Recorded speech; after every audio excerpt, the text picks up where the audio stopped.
Yeah, definitely. So the presentation here will be presented by Luke Lee, and we'll be talking about how to build great scientific application using Python. So please give him a warm welcome. Here.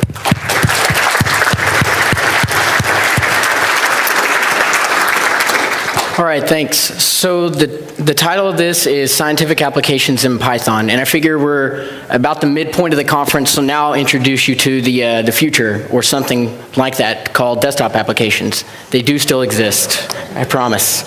Not all of us are in the cloud yet. So first off, my name is Luke Lee. I work for an oil and gas company called Blueback Reservoir, and I do a lot of data mining applications, scientific computing stuff with geologists and geophysicists. I was an embedded C developer writing solid-state disk software for way too long, so that's probably why this presentation is a little more geared towards performance and C and that sort of stuff. A couple things to note, this presentation is a tour. It's not going to be comprehensive. There's way too much stuff to cover, so I'm going to leave out a lot of good stuff. Hopefully, I get you, your interest peaked in this sort of thing. If you're into scientific applications or desktop development, give you a bunch of links and give you somewhere to go. But in general, we're going to talk about some of the problems the scientific community has, why we choose Python to do that, the kind of tools that we have, and then I developed a sample application. We'll kind of walk through the architecture of it so that you can see how to put all these pieces together. So the problems to solve. The first problem that you're probably going to be able to need to solve if you're doing scientific applications is slicing and crunching numbers. And what I mean by this is you're going to have a bunch of data and you're going to need to bring it in, and your users are going to want to slice it up, look at it a million different ways to see what they can do with it. And then once you solve that, they're going to get tired of sitting at the command prompt or something like that, slicing up numbers manually, so they're going to want to do plotting. And what that means is they're going to want a million different views to do everything. They're going to want to spin everything around, do all sorts of different interactive filtering and that sort of thing. And then you have the problem in desktop development of deployment. So how do we deploy to Windows and Linux or on a Mac or something like that? And believe it or not, the geophysicists and stuff that I work with don't like to sit at a prompt and use virtual env and pip install stuff, so it's just not going to work. So we use a lot of different tools to package it up, give them something that they can double click that feels a little more safe. And again, Windows and Linux. And another problem, if you're in the scientific community, maybe this is true everywhere else, but there's going to be way too many ASCII file formats. And what I mean by this is you'd think, oh, okay, it's a CSV, that means it's separated with commas, maybe, or it's space separated, or it's pipe separated, or there's the first line means this, the next line means this. It's not as simple as it sounds. So you're going to be doing a lot of parsing. Next, why do we use Python? Obviously, this is a Python conference. I don't need to convince any of you of why to use Python. Obviously, the things are like, oh, well, it's open source, the tools are great, it runs everywhere, but those aren't the reasons that I really want to talk about. Some of the things that people might not realize if they're not in the scientific community is that Python is really strong in the scientific community. It's kind of embraced Python as just the way to do things, or specifically with me, a lot of the scientists that I work with, they actually want to use Python. They ask for it, they're comfortable with it, they do some of it on their own. And then the next thing that people always say is, well, how do you do high performance computing or number crunching with Python? Because it's slow. Okay, well, maybe. But the really great thing about Python is it doesn't block you out of using what I call these fast languages.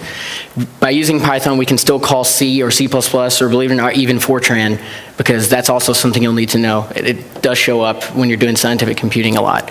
So by using Python, I'm not blocking anybody out of doing anything with these faster languages. Also, other virtual machines or platforms, you can use IronPython or Jython or something to kind of interconnect with some of these other things that you need to use. So the good thing is, when you choose Python, you're not just choosing to sit in this walled garden and you're not going to be stuck there. You can do all sorts of other stuff if you need to. And there's people solving real problems with this. There's science, space, weather, all sorts of people that are solving big problems with Python. And another thing about slow stuff, a lot of times you're IO bound, not CPU bound, so Python becomes maybe less of a problem than you would think. Another really great thing is good packaging tools for deployment. So it's not a website, so deployment has its own problems there, but on the desktop you also have deployment problems like I mentioned before.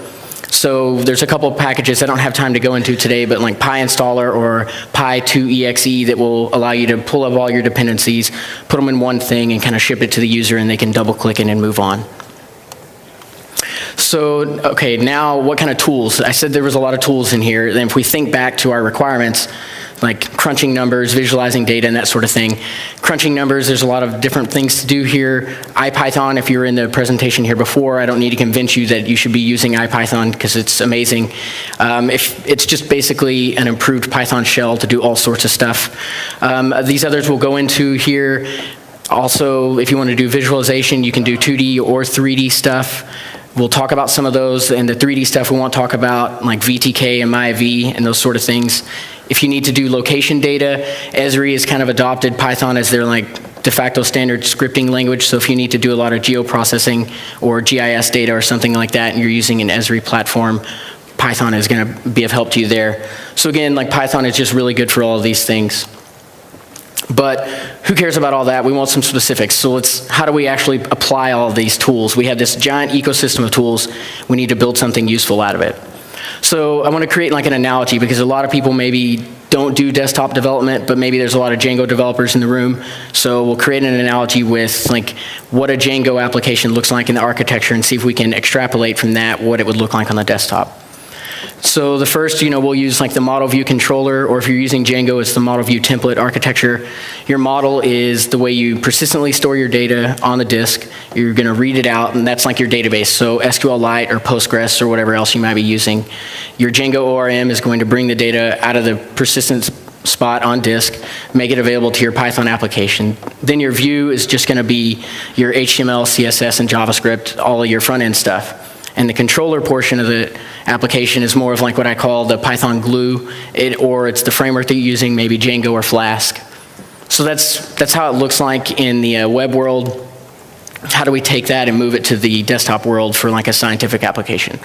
So our model will be a little bit different. Obviously, we'll talk about the HDF file format and PyTables, and then we'll talk about the view, which is these two applications here, and then the controller will be all of this other stuff. So let's like dive in and see like what each one of these projects is and like how we could utilize them. At the bottom layer, which is our persistent way to store data, is HDF5.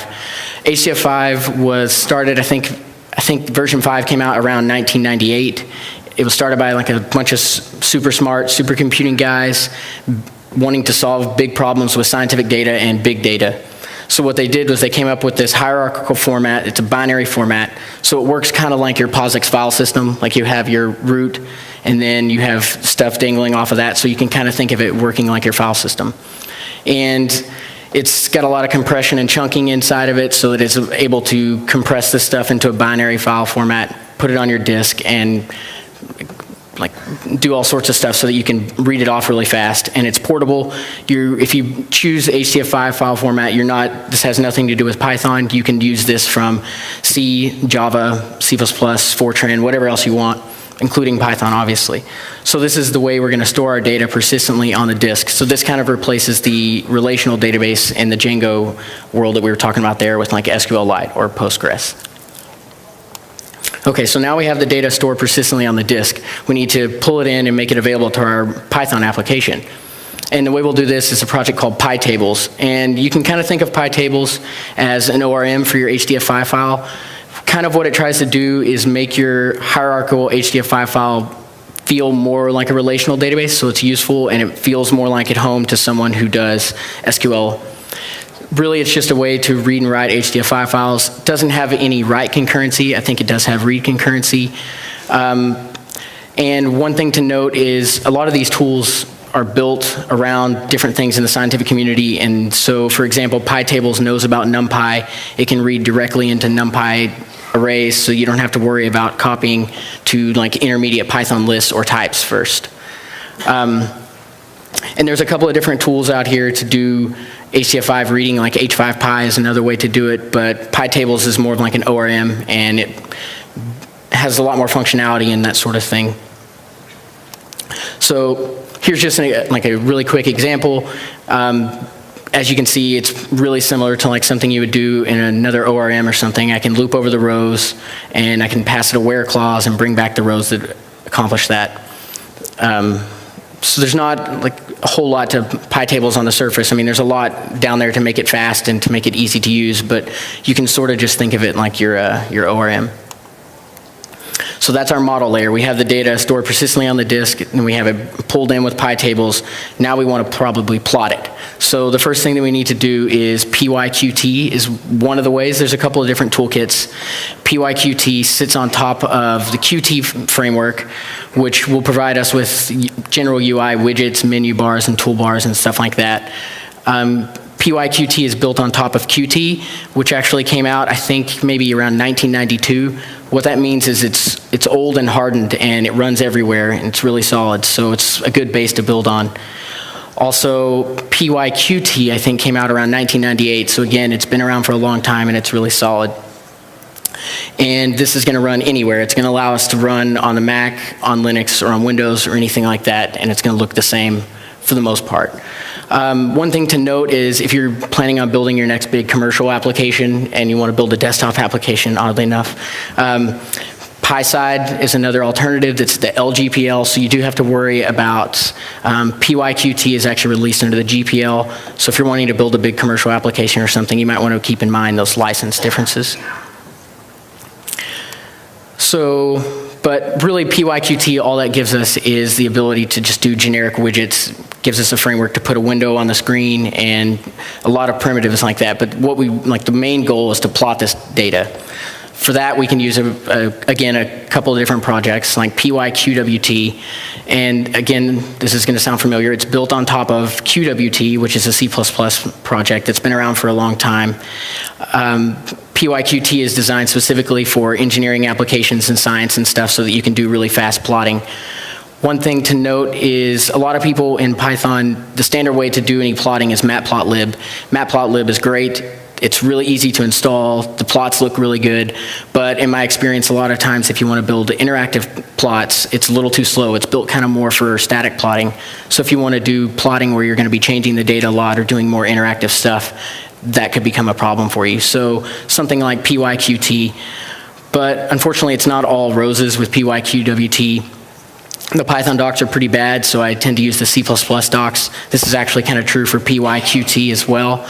So you might have to translate some of the C++ code into Python code, which usually isn't that difficult, but it's something to keep in mind.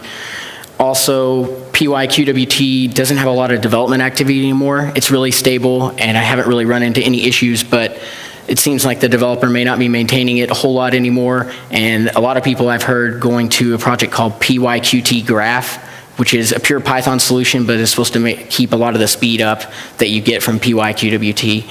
And I don't have a whole lot of experience with that, but if you're building a brand new app, that's also something to keep in mind. But, okay, so any language can do plotting, any language can do HDF5 and stuff, but where I think things get really, really interesting from the Python perspective is what I'm going to call the controller layer of this. And if you're going to do a scientific application in Python, you're going to always install NumPy. It's just going to be the first thing that you install, and everything is built on top of it. And what NumPy really is arrays with brains. That's the best way I can think of it. There was a lot of incarnations of building an array library in Python before NumPy came along. So NumPy learned a lot from these different projects, and it's just everywhere. So we'll see a couple of examples here, but you'll start to see what I mean when I say arrays with brains. It's not just a Python list. So these are all in-memory data structures built for big data to do, like, you can think of it as vectorizing your math. So you kind of are taking the loops out of your Python code because loops in Python are inherently slow. So you want to remove the loops out of your Python code, push them down to the NumPy layer, or which kind of like pushes them to the C layer. So here's an example of me creating like an element of 10,000 or a list of 10,000 elements. I want to loop over that and add 1 to each one of those. You can see how slow it is. Not like terribly slow, but if you look at the NumPy version, you can see there's a huge difference. And the interesting thing to note here is there is no loop, because NumPy is basically when I do x plus 1, it knows that I want to add 1 to every element in that array. So again, it's taking the loops out because loops in Python are slow. So NumPy, like one reason you would want to use it is obviously speed. But that's not the whole story. There's also like a couple of other really cool things about NumPy. Indexing is really interesting. So you can create a NumPy array here of a couple elements, and this indexing might look strange to you if you've never seen it before at first. X, and then index with x greater than 1. What's going on here? Well, I queried that array, and I got back an array of things that satisfied that condition. But if you look x greater than 1, what really is that? And that's another array that's a Boolean array, and it's false, false, true, depending on whether that condition was true for that element or not. So again, this is kind of a way to not have to loop over your code, checking if each element is something like that greater than 1, because you don't want the loops in Python because they're slow. And this gives you a lot of like expressiveness, and you can build on top of this. You can think of like, building really large and interesting queries inside of just this one Boolean indexing. Another thing to keep in mind is you can index NumPy arrays multiple ways, and what you get back is actually going to be different. Since NumPy is designed for big data, one thing that they're going to try to do is prevent copying the data at all costs. So you can index a NumPy array with traditional slicing like any Python list or something like that, and you can see here I can change the number element 0 and I set it to 1, and the array x changes because I got back what NumPy calls a view. So when I slice, NumPy knows what data types I have in that array, and it can skip through them easily, and it sort of bring me back a view that's the strides are set so that I can do that. But the other way was, like I mentioned before, was Boolean indexing. And Boolean indexing actually creates a copy. So this is something you're going to want to keep in mind. Boolean indexing is really handy, but if you're trying to prevent copying data, that might not be the best approach. Because you can see here, I try to set the element 0, but the x element or array did not actually change.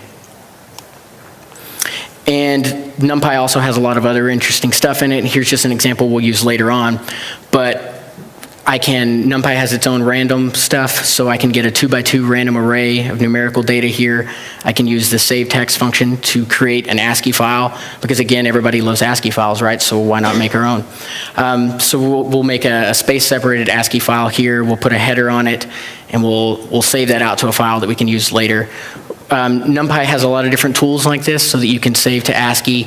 You can read it in with something else. NumPy also has a binary format that if you want to save space on disk, you can export your NumPy arrays to binary and bring them back in with NumPy later. So that's kind of NumPy in a nutshell. There's a ton of stuff to talk about NumPy. Those are just kind of the high points that I think of. So next, once we have NumPy and we have arrays, there's another project called Pandas. That the way I think of Pandas is it really adds two main data structures on top of NumPy. So it's built on NumPy again, but it adds two data structures, a couple more, but two really important ones, called the data series and the data frame. And a data series is really just a one-dimensional array that has labels. And a data frame is like a two-dimensional array. You can kind of think of it like an Excel spreadsheet or an SQL database kind of in memory. And Pandas has a lot of really good ways to get your data in and out from like SQL or CSV or even HDF5. So Pandas can actually use PyTables if you have it installed to read and write HDF5 files. Also, you can use group by clause, more like an SQL kind of thing. You can merge large data sets. Pandas also comes with matplotlib, or it doesn't come with matplotlib, but it's easy to just call a plot method on Pandas, and it can create you a matplotlib plot. Some people think of Pandas as a replacement for the statistical language R. I don't know how true that is. I don't have a lot of experience with R, but I hear that thrown around a lot. So here's an example of Pandas. One thing I think they do really well is Pandas understands that you're not going to use it if, one, you can't get your data into it, and two, if you can't get your data into it really quickly. Here's an example of the CSV file or space-separated file that I created from NumPy earlier. And I'm going to read it in with Pandas, and I don't have to write any extra code. Pandas knows about the header line and all of that sort of stuff, so I get a nice printed two-dimensional array that's kind of like a table in memory here. But that's not the whole story, because here's a quick example. Again, all the caveats with profiling apply here, but Again, like I said, Pandas knows that getting your data in is important and getting it in fast is important. So here's just an example of me taking a file of a pretty small size, like 26 columns, 1,000 rows, reading in with Pandas read CSV. You can see it's really quick. NumPy's load text, which is the kind of opposite of save text, is pretty slow, and the reason for that is because it's written in pure Python. Pandas actually uses a project called Python pretty heavily that, in a simplistic form, you can think of it as adding types to your Python code. So Pandas does a lot of optimizations to be able to read CSV data and that sort of thing in really quickly. And also, just for reference here, I put up reading it into an order dictionary of my own code. It was like 10 lines of code. You can see it's pretty slow. Or if I wanted to read into an order dictionary where each key or each value was a NumPy array, and how slow that is. So it's just like a small illustration to show that Pandas is really fast when you want to read your data in. And the last portion of the controller is SciPy. SciPy deserves like days of research on its own, but if we want to just get a high-level view, if you're doing any higher order math kind of stuff, you're definitely going to want to look into SciPy, lots of statistics, integration. Here's a trivial example that I definitely wish I would have had when I was taking calculus. So all I have to do is just import, integrate, give it my function, and my homework is done, which is pretty neat. I guess that may have been around when I was in school, but I would have never went to class, that's for sure. Okay, so that's like super fast tour through all of this stuff. But if you're really interested in it, I don't think that you're going to get a whole lot of knowledge in 25 minutes. So what I've done is I put up a project with this presentation. This is just an HTML5 presentation. And I wrote a sample application using most of the tools that I talked about, and I put it up there, and I'll say this, and I mean it, I guess, sort of. I deliberately put bugs in the code so that if you want to, you can go and download this application. I posted issues on GitHub, and you can try to fix them, because the best way to learn any of this stuff is not to like listen to me talk for 20 minutes. It's really to have a framework of something to use, some problems to solve, and try to solve them. So I encourage you to go and check out this project. Here's the link, and the issues are over here. If you want to see any of them, there's issues ranging from performance, like a NumPy performance thing, or the GUI looks really bad, it's not optimized for certain stuff. So you're gonna, if you want to go fork it, hack on it, see what you can do, tell me what I'm doing wrong, or port it to some other completely different plotting library or whatever, but I think that you're going to get a lot more value in it if you just really get your feet wet and jump in and try to solve some problems with it. And here's just a bunch of links. There's again the link for the project and all of the code for this. I'm Durden20 on GitHub, or Durden20 on Twitter, and Durden on GitHub. And I blog at this location here at Coderspace. So if anybody's interested, I talk about different scientific Python stuff or GUI stuff that might be of interest to you. And that's all I have. Thanks a lot.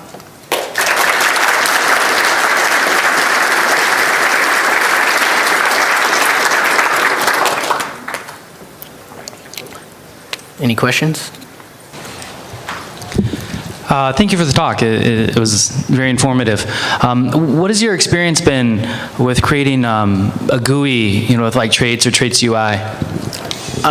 So the question is, what is my experience with using traits or traits UI? And I think those are two different plotting or just general GUI libraries from InThought, right? And I haven't actually used them a whole lot, but they are interesting. I think traits is also has declarative stuff. Is that right? Right. So when you have a trait, it's kind of like defining a type for something, and you get a lot of nice things that come along with that. So for example, if you need colors or something like that, you can limit certain user input to certain things. It'll deal with like strings to integer conversions, but then it'll also just kind of plug into traits UI, which then can help you build a GUI-based application without really having to go through something like Qt. That is a really good point, because if you've ever written any desktop applications, or this is probably true with web applications also, you end up writing, especially with a library that wraps something like C++, you do end up writing a lot of boilerplate code to use PyQt or something like that, and something like that, I guess, would cut down on a lot of that boilerplate code. Yes, hi. Thank you for a good talk. I just want to ask, can you show a demo where it integrates all these things that you mentioned, model view thing? Our live demos are always bad, right? Let's see what we got here. So I do have this application running.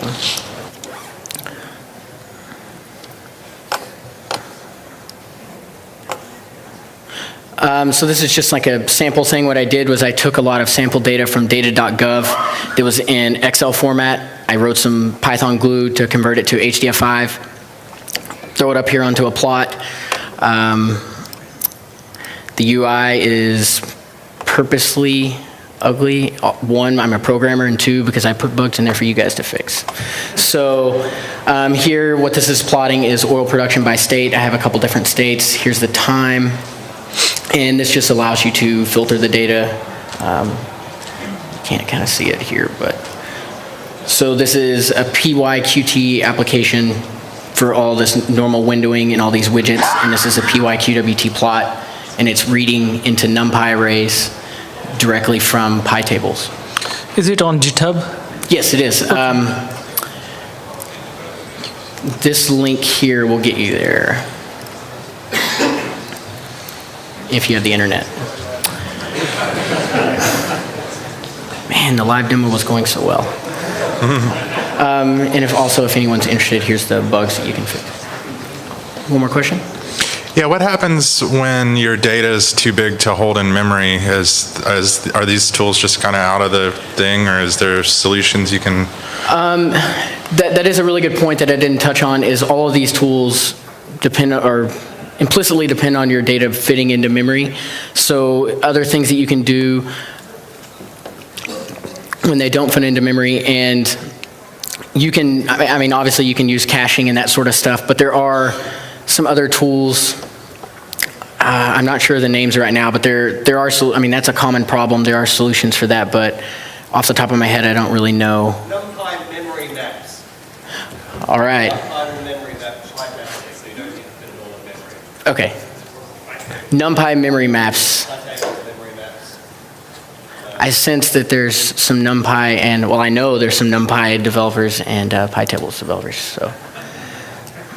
And definitely, I can attest to those communities being really good. I've asked a lot of questions on the PyTables mailing list, and those guys are always super responsive, so that's definitely a project to check out. Also, I think most of these applications, NumPy and Pandas, I think, run on Python 3, but PyTables is in the process of moving to Python 3. I don't believe they are there yet, so if you're wanting to make the jump, that's something to keep in mind also. Any more questions? All right.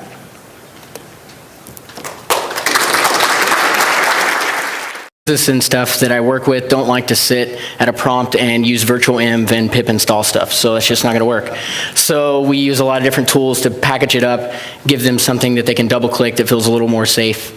And again, Windows and Linux. And another problem, if you're in the scientific community, maybe this is true everywhere else, but there's going to be way too many ASCII file formats.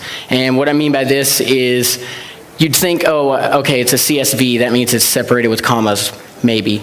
Or it's space separated, or it's pipe separated, or there's, the first line means this, the next line means this. And your users are going to want to like slice it up, look at it a million different ways to see what they can do with it. And then once you solve that, they're going to get tired of sitting at the command prompt or something like that, slicing up numbers manually, so they're going to want to do plotting. And what that means is they're going to want a million different views to do everything. They're going to want to spin everything around, do all sorts of different interactive filtering and that sort of thing. And then you have the problem in desktop development of deployment. So how do we deploy to Windows and Linux or on a Mac or something like that? And believe it or not, the geophysics. Definitely. So the presentation here will be presented by Luke, and we'll be talking about how to build gray-centric application using Python. So please give him a warm welcome. Here.